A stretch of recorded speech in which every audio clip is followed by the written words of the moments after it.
¿Y ahora? Ahora sí está empezando a compartir la pantalla, ahora sí lo podemos ver. Ok, Está en perfecto. miniatura. Ok, perfecto. Gracias. Ahora sí, Gracias, Doc, bienvenida. Muchísimas gracias, le gracias por la escuchamos. espera. Disculpen que son errores No de se última preocupe, hora. Ok. no se preocupe. Entonces, bueno, vamos a empezar poco a poco en esto de hablar del rol del ultrasonido en la disfunción eréctil. Primero, como siempre, definiendo lo que en la actualidad se considera disfunción eréctil.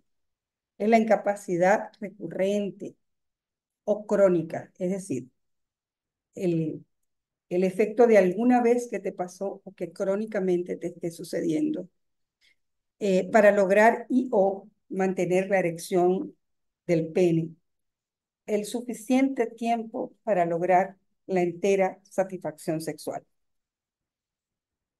La duración del problema tiene que ser como mínimo de 3 meses.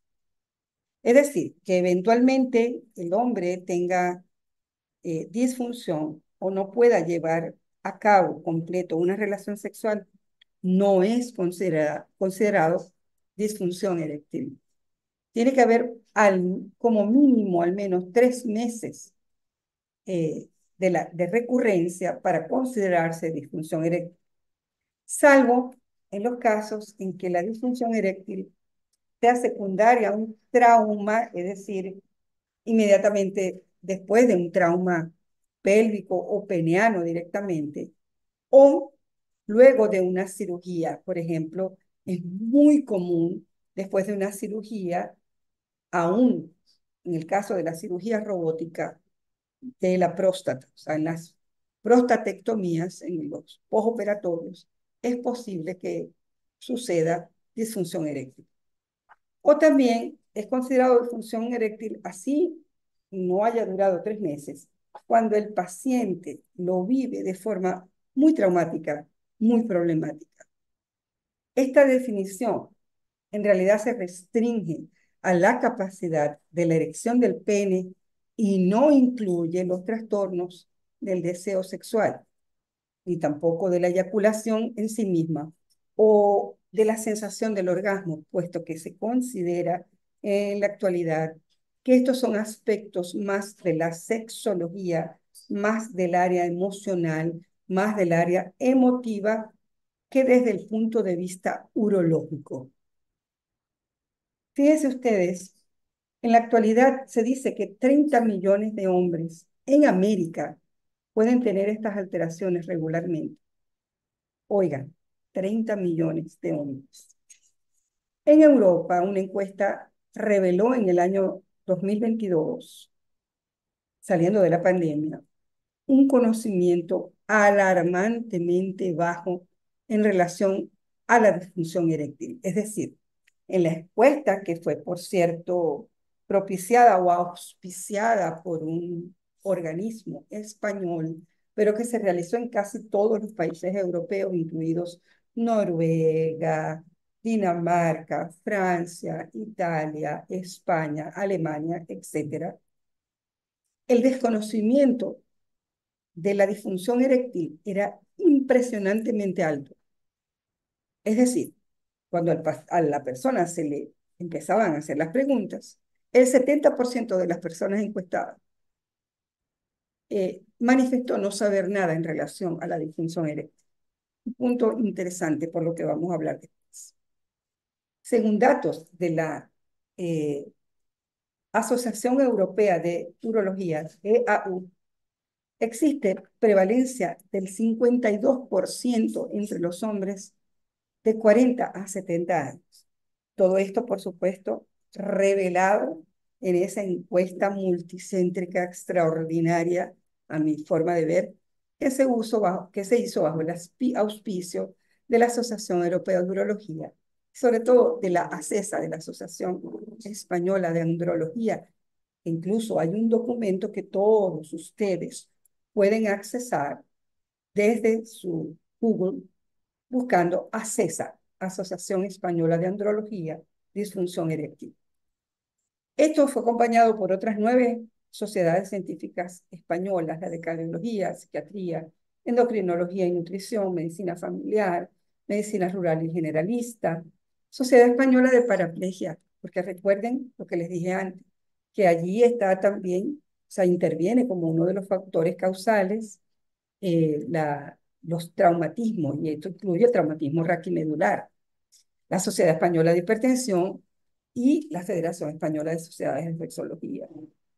Fíjense que yo tuve la oportunidad de participar en febrero del 2013, hace unos años atrás, y me parece hasta que hemos sido como pioneros sin saberlo, eh, del primer simposio que se hizo de disfunción eréctil, auspiciado por la Sociedad Venezolana de Urología, cuando su presidente era el doctor Ricardo Montiel, que ahora reside en los Estados Unidos de Norteamérica, acerca de disfunción eréctil. Y ahí nos pusimos de acuerdo, sexólogos, urólogos, yo la única radióloga invitada, gran honor para mí realmente, porque sí, era de las pocas personas, radiólogos, que en el momento hacía eh, Doppler de pene. Ya tenía mucho tiempo, tengo aproximadamente 25 a 28 años haciendo Doppler de pene. Para el que quiera tener la información, bueno, yo fui indirectamente alumna de una gran persona que ya está en el mundo de la verdad, que ya falleció unos años atrás, eh, que fue el fundador de la unidad de ultrasonido del Hospital Universitario de Maracaibo, quien tenía un gran interés en estas áreas, próstata, pene, etcétera. Eh, y bueno, que fue el doctor Ricardo Faneite, en paz descanse, quien me motivó a seguir estudiando en esta área. La disfunción eréctil se asocia a enfermedades prevalentes y habituales en nuestra práctica clínica diaria: diabetes mellitus, hipertensión arterial, dislipidemias y síndrome metabólico. Esto es importantísimo, porque no es solamente el paciente diabético, es el paciente con síndrome metabólico, con síndrome de resistencia a la insulina, que puede en un momento padecer de disfunción eréctil. Los pacientes con depresión. ¿Cuántas causas de depresión no hay en este momento? En todo el mundo, no solamente en Venezuela, en todo el mundo. Y cosa importante Doctora, también, disculpe, perdón que le sí, interrumpa, pero creo que su computadora le está dando un aviso de batería baja. oh my God, disculpe, ya va, espérense un momento. No sé por qué me está dando ese aviso de batería baja, pero debe ser que no está bien conectado. Ya vamos a resolver. Sí. Eh, Alteraciones del tracto urinario inferior. Es decir, que cualquier hombre que tenga una enfermedad de transmisión sexual o no, que le produzca disuria, por ejemplo, puede en un momento dado padecer de disfunción eréctil.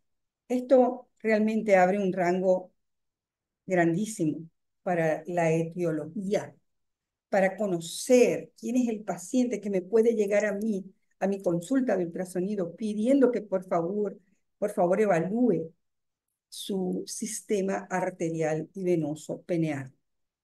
Hay causas orgánicas, hay causas psicógenas y hay causas mixtas.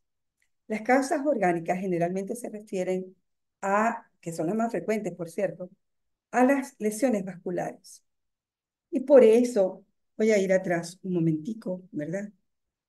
Por eso es la hipertensión arterial y la diabetes mellitus las dos enfermedades o condiciones clínicas que están altamente asociadas a la disfunción eréctil, puesto que todos conocemos que tanto la diabetes como la hipertensión arterial pueden llegar a producir un daño en la microvasculatura. Causas Disculpe que le interrumpa de nuevo, pero nos sigue dando el error de batería baja y no nos gustaría quedarnos sin usted. No, la verdad es, yo no sé qué pasa con la batería y la conexión No eléctrica. battery, please charge. Espera. Y No ahora, sé, ¿aló? fíjese que se esté cargando su batería. Sí, espérese un momento. Ya, es que lo Ok, que pasa es que hay muchos asuntos eléctricos ok, conectados en este momento. ok, Ya, ok. espérate un momento, mi amor. ¿Sigue dando esa información? Pregunto. No Sí, battery, please charge. sí, sí. Espérate. Espérate un segundito.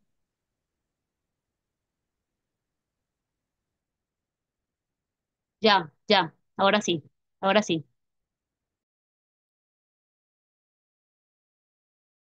Listo, doc, ya no se escucha. Ok, ¿ahora me escuchan? Perfecto, ahora sí, listo. Ok, puedo seguir. Ok. Este, creo que iba en lo de la hipertensión arterial y la diabetes mellitus y su alteración directa de la microvasculatura arterial. Y es por eso que está asociada en una gran medida a los pacientes con difusión eréctil. Ahí les puse un cuadro: causas vasculares, causas neurológicas, causas hormonales. Fíjense que el 60-80% está asociado a arteriosclerosis, hiperlipemia, hipertensión arterial, diabetes, fumar. Tuve un paciente hace algunos años, creo que es el más joven que he evaluado, tenía 23 años. El muchacho no me aclaraba cuál era el problema. Finalmente, cuando ya estaba casi terminado el estudio y vio que no había respuesta, fue que me dijo que fumaba marihuana todos los días. Es decir, que no es solamente el tabaco, que también cannabis pudiese estar afectando en alguna medida, eh, sobre todo por este aspecto neurogénico que tiene que ver con el control automático de nuestras reacciones. De las causas neurológicas me parece importante destacar el antecedente de un accidente cerebrovascular. Me parece importante destacar el antecedente de un traumatismo de la médula espinal. Y por supuesto, neuropatía alcohólica, es decir, que el paciente que también, además de fumar, bebe consuetudinariamente, puede tener en gran medida un gran riesgo a padecer, si suman los porcentajes, la disfunción eréctil. Además, hay causas hormonales, hay pacientes con hipogonadismo, hay pacientes que de forma iatrógena por algunos medicamentos, pueden llegar en un momento a padecer disminución de la testosterona circulante y, por tanto, eh, tener problemas para la disfunción. ¿Me están escuchando todos? ¿Aló? Sí, perfecto, perfecto. Oh, ok, ok. Ya.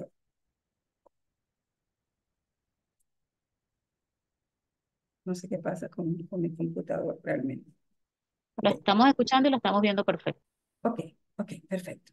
Entonces, vamos a hablar del rol del ultrasonido, de la ecografía en la disfunción eréctil. Y yo les voy a hablar de lo que yo hago, de lo que he estado haciendo durante los últimos 25 años. Eh, Me parece súper importante decir acá que el Doppler de pene requiere de una norma básica de privacidad. Yo no puedo hacer Doppler de pene en medio de un gran ruido hospitalario.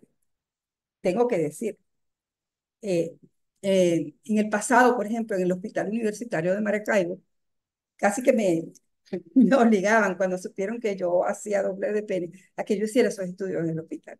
Díganme ustedes cómo se logra una privacidad eh, mínima en una sala hospitalaria. Otra cosa muy importante es que antes de la inyección, porque, bueno, ahora voy a hablar de lo de la inyección, se debe explicar al paciente, primero, que se le va a inyectar un fármaco vasoactivo en su pene, en sus cuerpos cavernosos. Muchos pacientes, al momento de que solicitan el estudio y uno les explica lo que les va a hacer, salen corriendo despavoridos.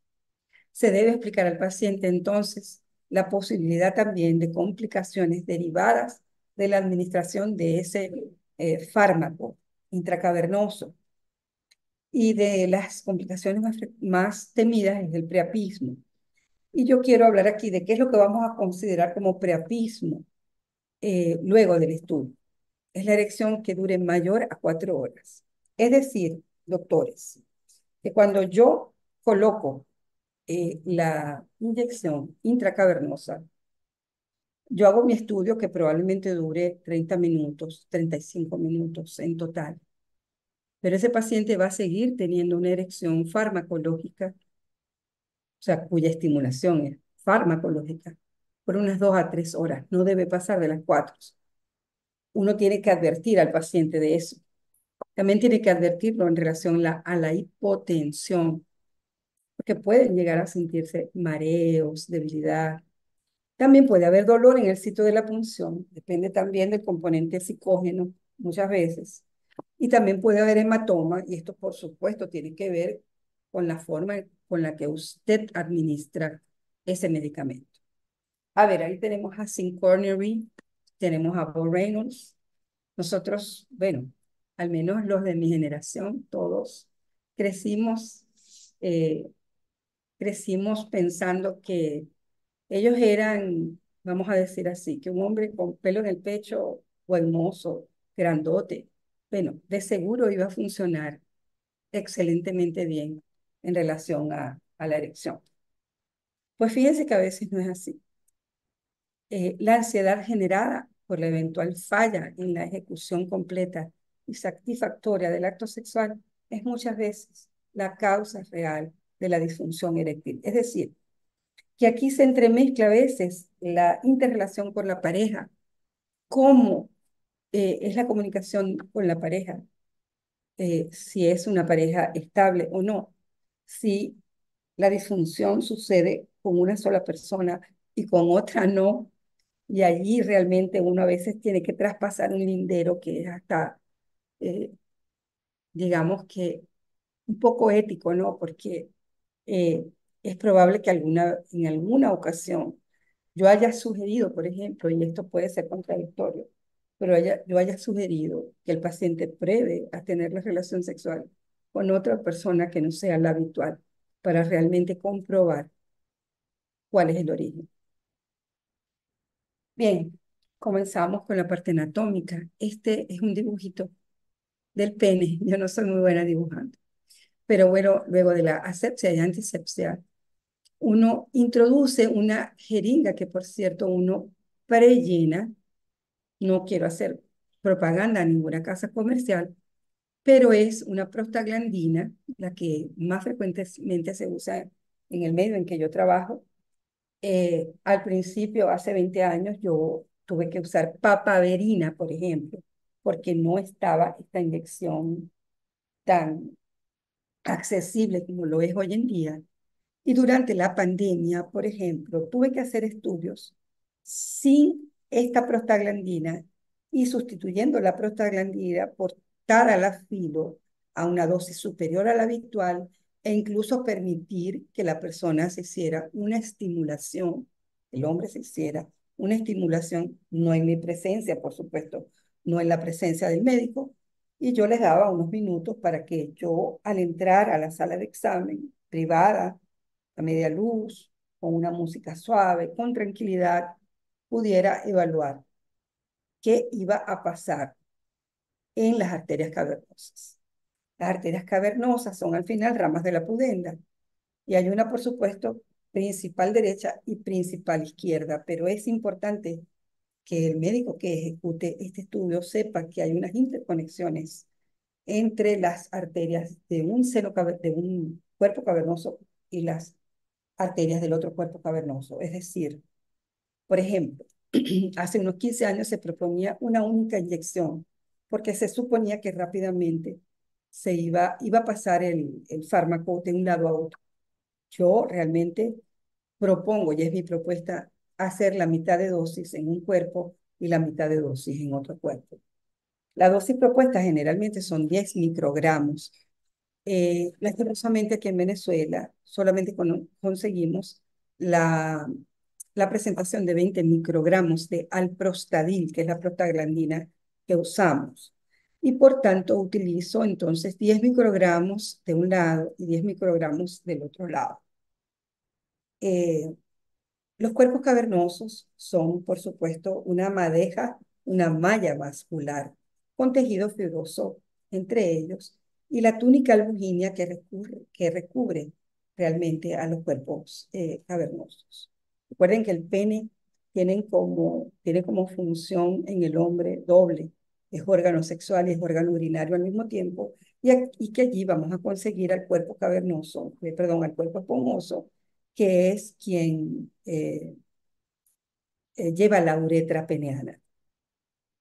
Vamos a hablar un poquito de la fisiología de la erección. La erección se inicia primero, por supuesto, por un estímulo que es autónomo, que tiene mucho que ver con el estímulo emocional, con el estímulo sexual, con el estímulo visual, con el estímulo auditivo, pero en el caso de nuestro estudio, por supuesto, un estímulo farmacológico.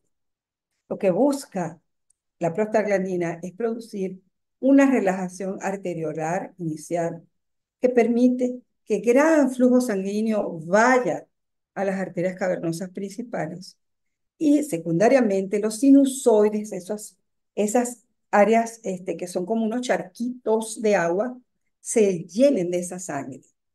Por lo tanto, lo que nosotros esperamos conseguir es un aumento en el flujo, en la velocidad del flujo arterial de las arterias cavernosas principales.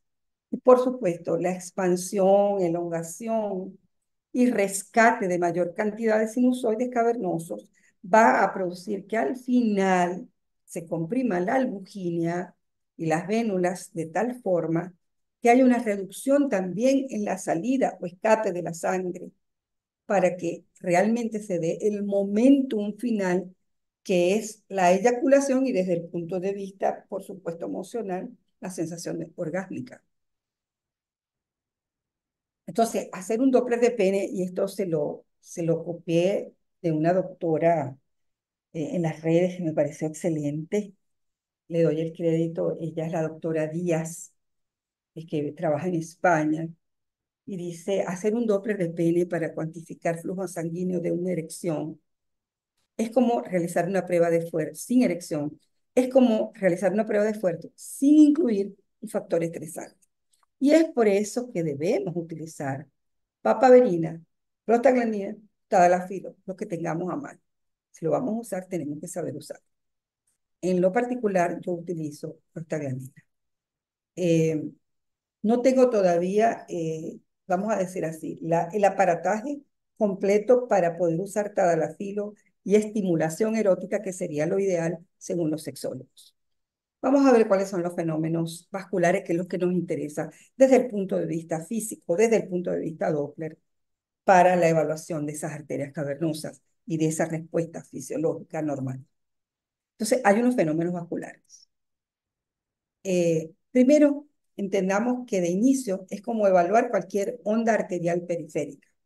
Es decir, vamos a ver una onda de flujo trifásica con un aumento rápido sistólico, con un flujo inverso diastólico muy breve y con una diástole lenta en comparación con la sístole.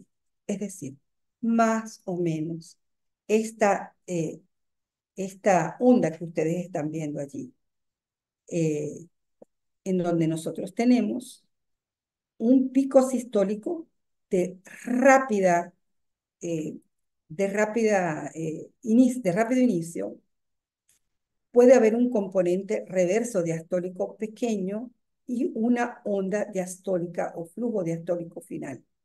Es por eso que la circulación periférica normal se caracteriza, en forma general, por una onda trifásica. Trifásica significa rápida sístole, flujo reverso diastólico y diástole final. Muy bien, pero no podemos. Esta es una imagen mía hecha de la Clínica Sucre aquí en Maracaibo, puesto que yo trabajo con Doppler periférico, pues, general, pues, piernas, brazos, manos, etcétera, y también con Doppler esplácnico. Entonces, nosotros no podemos trasladar enteramente los conceptos del flujo periférico, por ejemplo, de las arterias de los miembros inferiores o de los miembros superiores, no los podemos trasladar enteramente o copiarlos, como digo yo, para la evaluación peniana, porque, por ejemplo, en la arteria femoral común, si yo no consigo un reverso diastólico, yo inmediatamente lo considero patológico. Vamos a ver luego que, y según lo que les dije anteriormente, el flujo reverso diastólico realmente es muy pequeño y su disolución es muy rápida porque prácticamente es preeyaculatorio. De modo que obtener una imagen como esta, como flujo de las arterias cavernosas, no es patológico cuando en una femoral es absolutamente patológico porque necesitamos conseguir en la femoral un flujo reverso diastólico porque la arteria femoral común es una arteria de alta pulsatilidad porque va a dar derivaciones rápidamente en la pierna. Antes de meterme a hablar y seguir hablando de Doppler, yo quiero decirles a ustedes que todo el que haga Doppler periférico, incluido el Doppler peniano, la información de la escala de grises es extremadamente importante. No la podemos dejar afuera. Entonces, cuando nosotros estamos empezando el estudio y aún no hemos inyectado la prostaglandina o no hemos usado el tadalafilo o no hemos usado aún la papaverina, tenemos que explorar volumen y simetría de los cuerpos cavernosos, sobre todo en aquellos casos que son postraumáticos. Tenemos, por supuesto, que evaluar si hay o no calcificaciones dispersas en la matriz cavernosa. Tenemos que estar bien atentos a áreas de diferente cogenicidad de la general del cuerpo cavernoso, sobre todo en estos pacientes que tienen un antecedente de un trauma peniano, sobre todo traumas durante el acto sexual, porque pueden haber microfracturas de los cuerpos cavernosos que resultan posteriormente en áreas de cogenicidad aumentada y que inmediatamente llaman la atención. Y por supuesto, una de los puntos más importantes de inicio es medir el calibre de las arterias cavernosas antes de la inyección del fármaco y también, por supuesto, evaluar cómo son las paredes, el trayecto y el recorrido de esas arterias cavernosas. Entonces, cuando estamos hablando de antes y después de la inyección, estamos hablando prácticamente de esto que está aquí. Tuve cuidado de tapar los nombres de los pacientes. Pero fíjense las horas a las que los hago. 12 y 11. Este es un paciente y este es otro paciente, pero bueno, me sirvió para ejemplificar que esta es la imagen del pene en corte coronal o transverso para mis estudiantes de radiología. Recuerden que siempre les digo, corte longitudinal, el notch, luz o marca del transductor está situada a las 12 del reloj o mirando hacia la cabeza del paciente. En este caso, para lograr el transverso, hago una rotación del transductor antihoraria y me pongo a las 9 del reloj para obtener como resultado esta vista coronal o transversal de los cuerpos cavernosos. Esta es una vista antes de la inyección de la prostaglandina y evidentemente esta es una vista posterior a la inyección de la prostaglandina. Miren cómo los cuerpos cavernosos pasan de una cajonicidad a otra rápidamente. Se espera que en los primeros 3 a 5 minutos de la inyección ya nosotros empecemos a ver este aumento de volumen que se conoce como tumescencia del pene. Yo realmente no quise abundar en todas las clasificaciones y todos los estadios y las fases de la erección, porque eso lo van a conseguir ustedes en todos los libros de texto. Lue es el primero que clasificó vamos a decir, los estadios o estadiajes o las fases de la erección, y hay más o menos 6. Empieza con la fase de flacidez, va pasando por la tumescencia, rigidez y luego ya la fase preeyaculatoria, en donde realmente todo eso lo podemos esperar conseguir en un paciente normal. Fíjense cómo aumenta el calibre de los sinusoides cavernosos. Miren aquí como una imagen más ecogénica y aquí disminuye la ecogenicidad y vemos las áreas anecoicas que significan los sinusoides cavernosos llenos ya de sangre.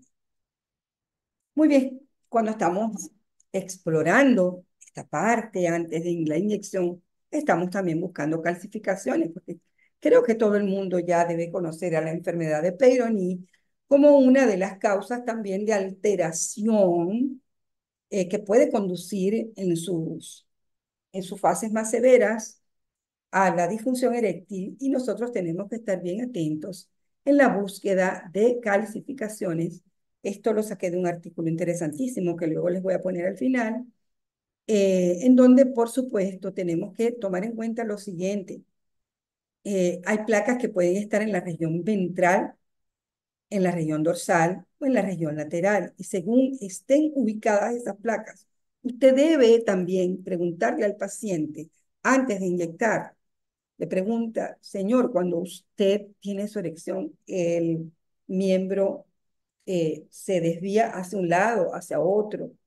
Yo siempre digo, después de haber visto tantos penes, y esto suena un poco extraño, eh, que ningún pene es enteramente derecho. Siempre tiene alguna curvatura, es lo normal. Pero es la curvatura acentuada lo que generalmente le produce disconfort al paciente al momento de la ejecución del acto sexual y es lo que lo lleva a, finalmente, a consultar con el médico y, por supuesto, a la realización del estudio. Las placas dentro de los cuerpos cavernosos, como toda eh, área fibrosa en donde se deposita el mineral calcio, va a dejar túnel acústico posterior, tal cual un cálculo, solo que las placas son planas y tienen variadas formas, variadas situaciones, como ustedes pueden ver. Algunos de estos casos son míos. Por ejemplo, fíjense esta gran placa que prácticamente estaba situada ya en la porción del glande, propiamente dicho. O sea, en el inicio del miembro viril. Esta otra placa única en el cuerpo cavernoso izquierdo, usted debe de describir si la por sí. Recuerde que usted está explorando el órgano peniano en una posición que ya van a ver en una foto que el paciente amablemente me permitió tomar. Eh, Uno le indica al paciente que se coloque el miembro sobre su abdomen, de modo que la parte ventral va a quedar en la parte posterior y la parte dorsal va a quedar en la parte anterior. Entonces, como estos fueron hechos antes de la inyección del medio de contraste, por supuesto, ven el cuerpo cavernoso aquí y los dos cuerpos, perdón, el cuerpo esponjoso y los dos cuerpos cavernosos tienen que indicar hacia qué lado está, si hacia la parte anterior, hacia la parte posterior, ventral o dorsal, o hacia la parte lateral. ¿Cuánto miden también? ¿Cuán numerosas son? Fíjense, esta paciente tenía una de bastante irregularidad, entre 6, 3 y 4 milímetros de tamaño. Y este es un caso muy interesante porque este fue un caso que me llegó luego del tratamiento. Y fíjense cómo, a pesar de que ya no existía la imagen ecogénica del depósito cálcico, todavía había una especie de sombra en el área donde antes estaba la placa. Y es lo que uno espera conseguir después de la administración de medicamentos que varían mucho según los urólogos. Hay quienes usan esteroides, hay quienes no usan esteroides. Y estuve leyendo, por cierto, un estudio en donde están usando L-carnitina, interesantísimo. Fíjense que la arteria cavernosa es un poco tricky, es un poco, hay que tener truco para verla, porque muchas veces no la vemos completamente en estado de reposo del miembro y la descubrimos por las calcificaciones o la hiperecogenicidad de las paredes de la arteria. Fíjense, esta 1.6 milímetros, esta 2 milímetros, más o menos este es el calibre habitual de inicio con la arteria de reposo. Por aquí se ve algo de la edad del paciente, 43 años. Fíjense que son gente joven. Y luego de la administración del fármaco, evidentemente, como les dije al principio de la fisiología eréctil, ¿qué es lo que uno va a esperar? Bueno, que aumente el flujo, pero que también aumente el calibre de la arteria. Entonces, lo que uno espera conseguir es que este calibre de 1.6 o de 2 doble, es decir, sea de 3, 4, 4 puntos y algo milímetros de calibre cada arteria cavernosa. Dense cuenta el pequeño calibre en el que estamos trabajando. Las ventanas que utilizamos son reducidas. Miren lo reducida de mi ventana de color. Es reducida también el volumen muestra, porque yo no puedo utilizar un volumen muestra grande en una arteria que lo que me mide es 4 milímetros de calibre. De modo que en los diferentes equipos, ustedes tienen allí, es gratis, explorar la pantalla, explorar su deck, explorar su consola, es absolutamente gratis. Nadie le va a cobrar por eso.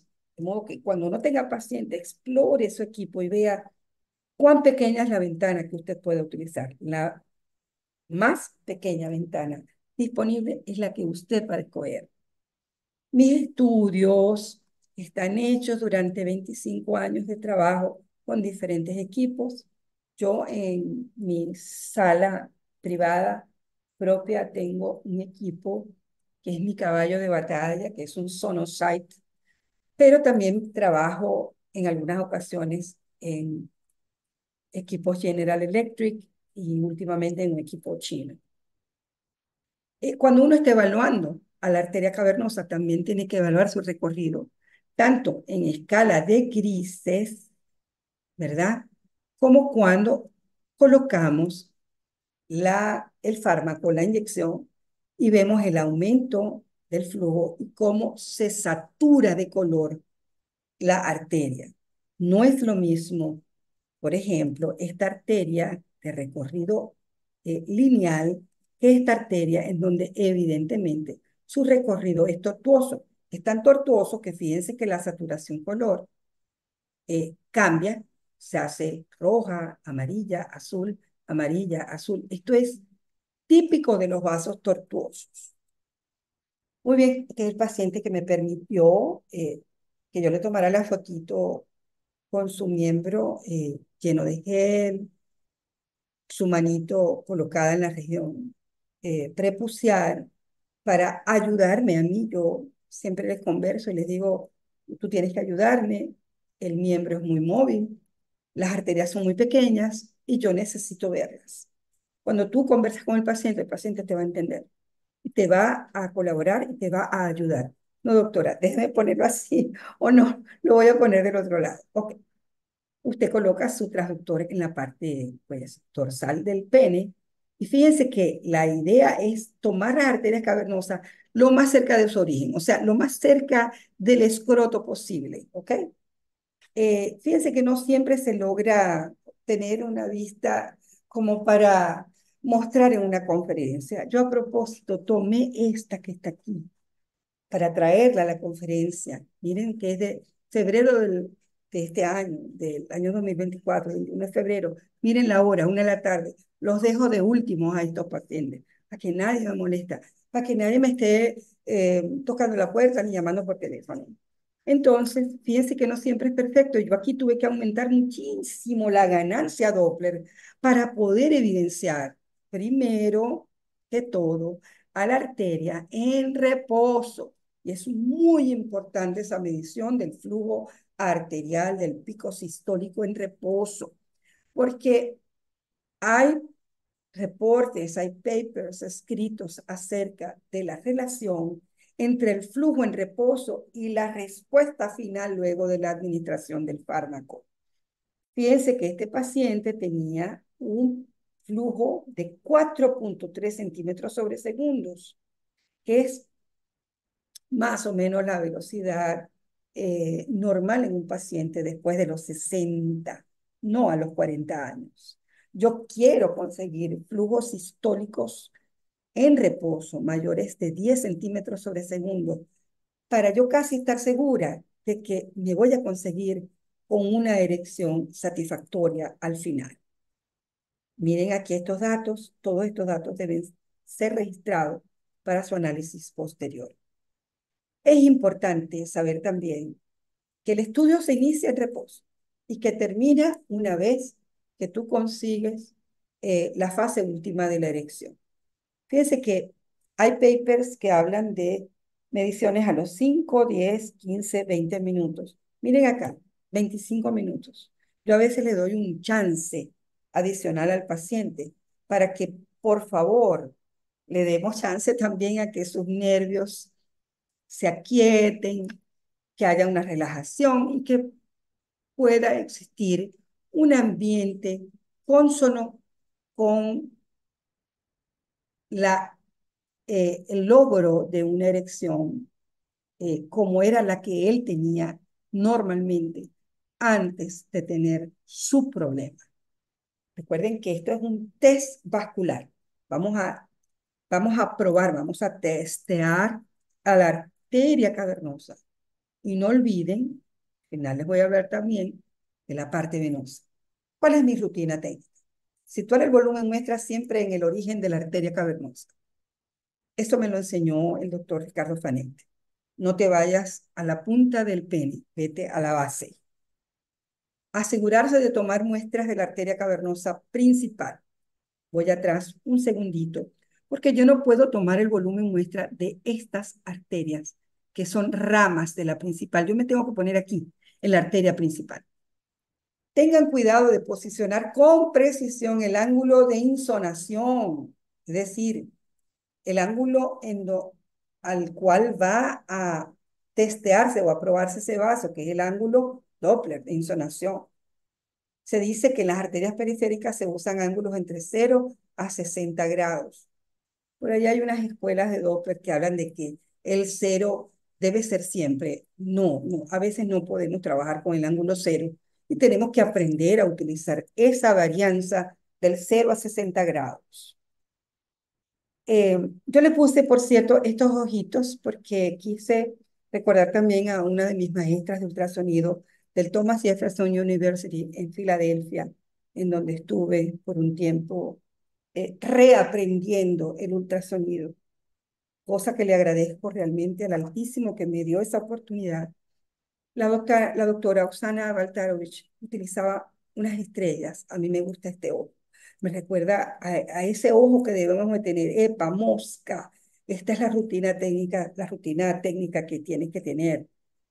Y vuelvo a poner el ojo en esta tabla y donde se indica qué es lo que yo espero conseguir de valores. O sea, los numeritos. A ver, los radiólogos les encantan los numeritos. Les fascina los números.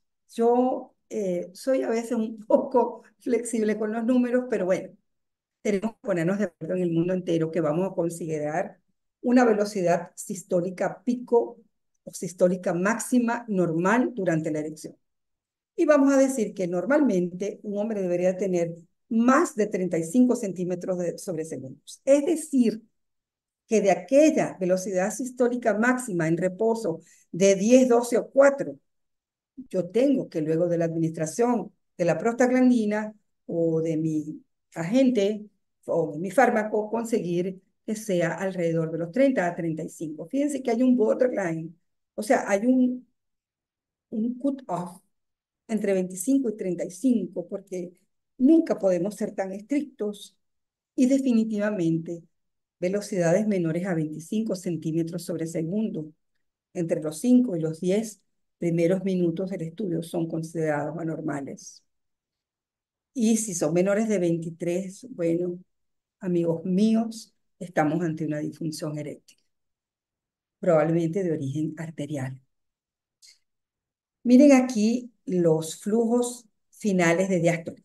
Indican generalmente competencia veno-oclusiva. Ustedes se acuerdan que al principio les dije, a ver, esto lo aprendí del doctor Mora La Cruz, con el que he trabajado también durante muchos años en el posgrado de radiología y diagnóstico por imágenes de la Universidad del Zulia, que siempre me decía, doctora, repita, que al repetir la gente se recuerda de las cosas.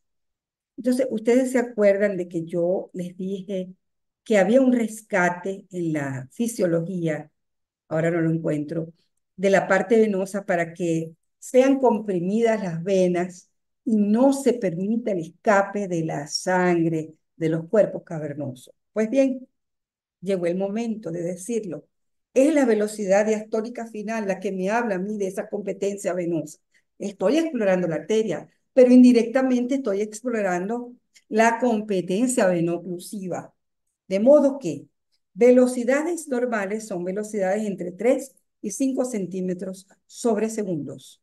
Y definitivamente cuando son mayores de 5 centímetros sobre segundo, es decir, cuando usted está consiguiendo un flujo diastólico final alto, quiere decir que se le está escapando, eso es lo que se llama también síndrome de goteo venoso posterior. Hay muchos papers que hablan de índice de resistencia.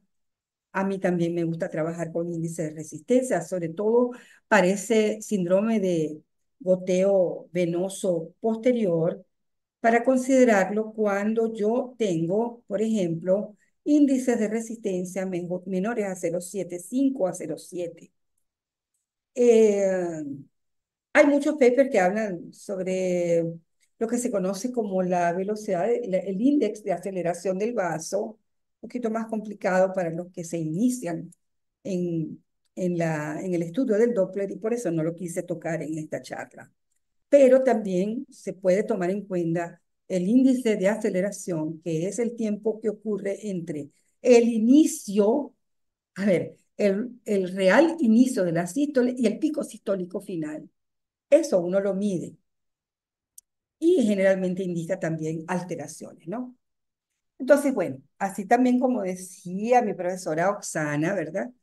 Cuando el sol está brillante, cuando el mundo es feliz, cuando yo no tengo canas en el cabello.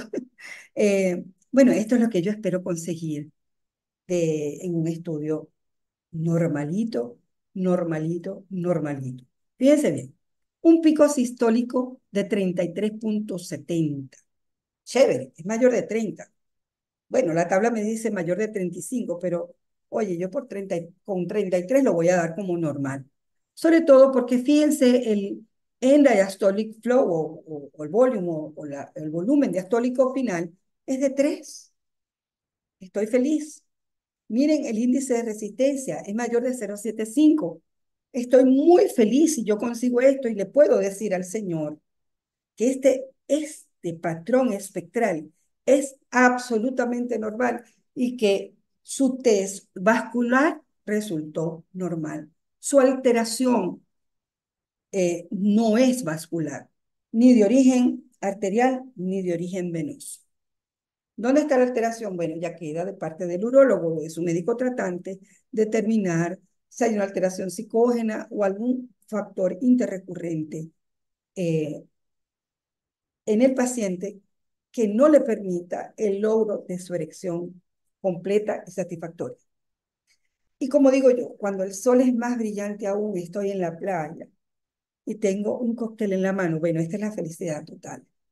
Este flujo que está aquí, que es el flujo trifásico tal cual se ve en una femoral óptima, pero este flujo es es como segundos, porque este es el flujo preeyaculatorio. Si yo tengo este tipo de onda, esta o esta, en los 5, en los 10, mira, yo estoy casi segura que esa persona se va a ir de mi consultorio con un reporte de una hemodinámica arterial y venosa peniana normal.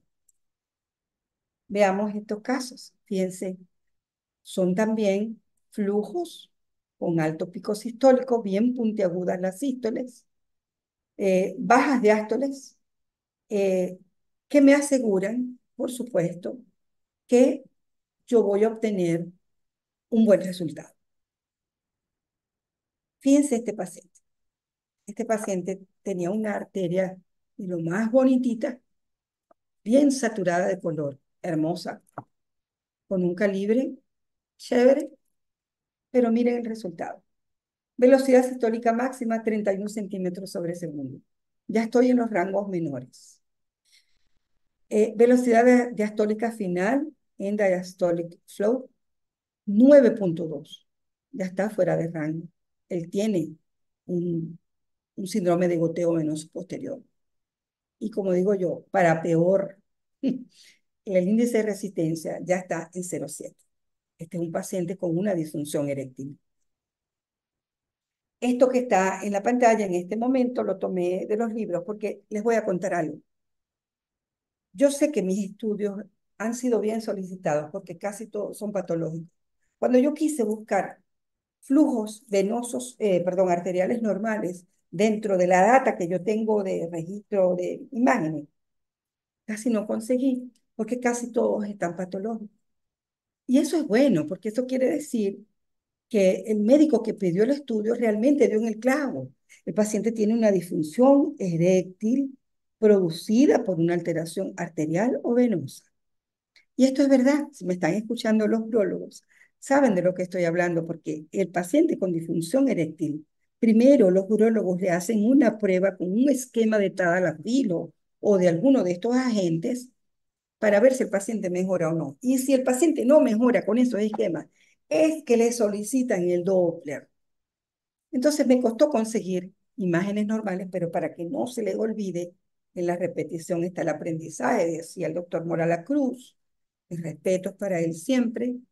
Eh, Aquí está el flujo de onda con reverso diastólico profundo, que quiere decir que ese paciente está a puntito ya de la eyaculación, ¿sí?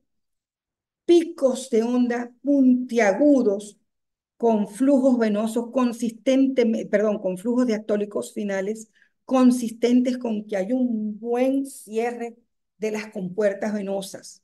Estos dos patrones son absolutamente normales. Tengan cuidado de estos dos patrones últimos, en donde ya las sístoles se redondean y ya los flujos diastólicos finales son más altos. Y definitivamente este es el patrón del pobre señor, del pobre muchacho, que no consigue una erección fácilmente porque hay una alteración que está dañando su tono arterial y su tono venoso.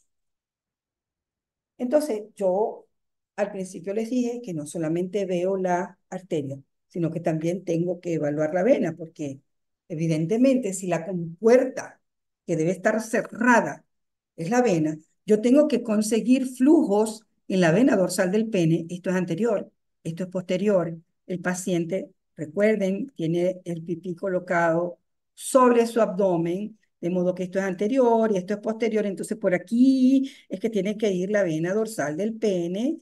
Y entonces allí en la vena dorsal del pene me pongo, ¿verdad? Fíjense que ya no estoy utilizando Doppler color, sino angiodoppler o Doppler de amplitud para evidenciar mejor este flujo de muy baja amplitud. Miren, velocidad de 4.7, excelente. Le dejé afuera, ay, se me olvidó quitar el apellido, pero le dejé afuera la edad. Miren este paciente, 74 años, con esas compuertas venosas updated, o sea, bien buenas. Ese paciente tenía una alteración psicógena.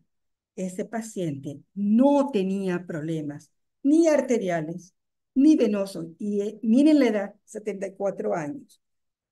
Miren su arteria, es el mismo paciente, miren su arteria, sí es verdad, tortuosa. Quizás no se dilató tanto con la administración del fármaco, pero hace su función. Entonces, para finalizar mi charla, porque no lo quise llenar de muchas cosas, fíjense que desde hace un tiempo se ha venido hablando de muchas cosas en relación al Doppler de pene. Me llama la atención, por supuesto, que como arteria periférica, si está calcificada y es de pequeño calibre, pues así debe tener también las arterias del corazón. Y efectivamente, miren, en este informe, ultrasonido Doppler de pene que predice enfermedad cardiovascular en hombres con difusión eréctil. O sea, que no solamente estamos ayudando a la parte de la disfunción, sino que también estamos estableciendo un factor predictor para la enfermedad cardiovascular. Esta es la revista buenísima, Andrology, que siempre ando buscando porque tiene artículos súper requete buenos, no solamente en el área de pene, sino también, por supuesto, en el área prostática y de testículos y de todo lo que nos interesa a los radiólogos. Fíjense esta otra del 2019, ya yo venía conversando con una doctora sexólogo de Caracas que me decía, lo ideal, Mónica, es que hiciéramos este estudio con el paciente haciéndose realmente una masturbación y nosotros colocando el traductor ahí, imagínense. Y en el 2019, eso fue en la reunión del 2013 en Margarita, que yo hablé con ella eso. Y en el 2019 me encontré con este artículo, la estimulación sexual audiovisual mejora la precisión diagnóstica de la ecografía Doppler en los pacientes con disfunción eréctil. O sea que no es un mito, sí puede ser logrado. A mí me encantaría tener ayudantes para esto, ayudantes varones, por cierto, porque a veces con el sexo femenino es un poco complicado. A ver, le doy las gracias por permitirme durante este tiempo compartir mis conocimientos con ustedes durante esta tarde, durante esta noche. No tengas miedo de tomar una mala decisión. Piensa en esto, las acciones más pequeñas influyen en el curso del resto de tu historia, de tu vida, y no puedes controlarlo. Hay muchos factores que influyen en que estés aquí, en el hoy y en el ahora. Que un tren se retrase, que te tomes una taza más de té, que la cantidad de segundos que tus padres tarden en cruzar la calle. Eso es la teoría del caos. Sensibilidad y matemática. Tú estás aquí.